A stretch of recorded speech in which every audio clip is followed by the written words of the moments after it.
भाई लोग कहते हैं कि घायल शेर की सांसें उसकी दहाड़ से भी ज़्यादा खौफनाक होती है। रेसलमेनिया में ब्रॉक लेसनर के साथ बिल्कुल ही ऐसा हुआ था। 5 मिनट के अंदर मिली उस समन्ना हार ने द बीस्ट को पूरी तरह जिंदगी तहस-नहस कर दी थी। इस लेसनर के नाम से बड़े बड़े दिग्गज कांपते थे। उस लेसनर को एक युवा मॉन्स्टर ने सारी आम बेइज्जती करके रिटायर होने पर मजबूर कर दिया था।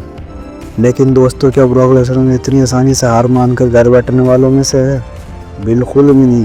लेसनर ने अपना संन्यास तोड़ दिया है और वो अब अपनी इस घोर अपमान का बदला लेने के लिए खूंखार दरिंदा बनकर WWE रिंग में लौट आए हैं। आज की इस वीडियो में हम बात करेंगे लेसनर की उस तड़प और उनकी वापसी और क्लैश इन इटली में होने वाला भयंकर तबाही। चलिए शुरू करते हैं। कहानी शुरू होती है रेसलमेनिया के मनुष्य राज से। रिंग में ओवरफेमी और ब्रॉक लेसनर आमने सामने थे। सबको लगा था कि लेसनर इस नए लड़के को चुटकियों में मसल देगा, लेकिन जो हुआ उसने पूरी दुनिया को सन्न कर दिया। ओवरफेमी ने पूरे मैच में लेसनर को खिलौने की तरह पीटा और सिर्फ 5 मिनट के अंदर उन्हें हराकर एक बहुत बड़ा शॉक दे दिया। कंपनी ने फेमी को तगड़ा पुश देने के लिए लेसनर की बलि चढ़ा दी।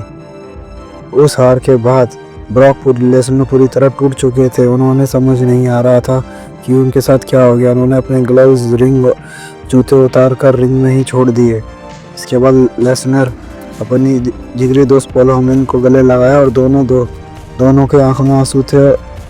लेसनर को भावुक चेहरा देखकर हर फैन रो पड़ा था, लेकिन लेसनर ने चारों तरफ देखकर फैंस का धन्यवाद किया और बिना कुछ कहे ये ऐलान कर दिया कि द बीस्ट अब रिटायर हो रहा है। लेकिन भाई अंदर ही अंदर अपमान की वो आग लेसनर को जला रही थी। फिर आया पिछले हफ्ते का रॉ का एपिसोड। ओवरफेमी रिंग में होकर अपना ओपन चैलेंज दे रहे थे और हवा में उड़ रहे थे। तभी अचानक से पीछे से ब्रॉक लेसनर ने एंट्री मारी और बिना कोई मौका दिए फेमी को उठाकर एक के बाद एक पूरे 4 F5 जड़ दिए। भाई लेसनर का गुस्सा उस दिन भयंकर था कि हमला करते करते उनकी जींस तक फट गई थी। लेकिन लेसनर की ये वापसी देखकर एरेना में बैठा हर फैंस खुशी से पागल हो गए। लेकिन वहीं रिंग में ओवरफेमी की हालत खराब हो चुकी थी।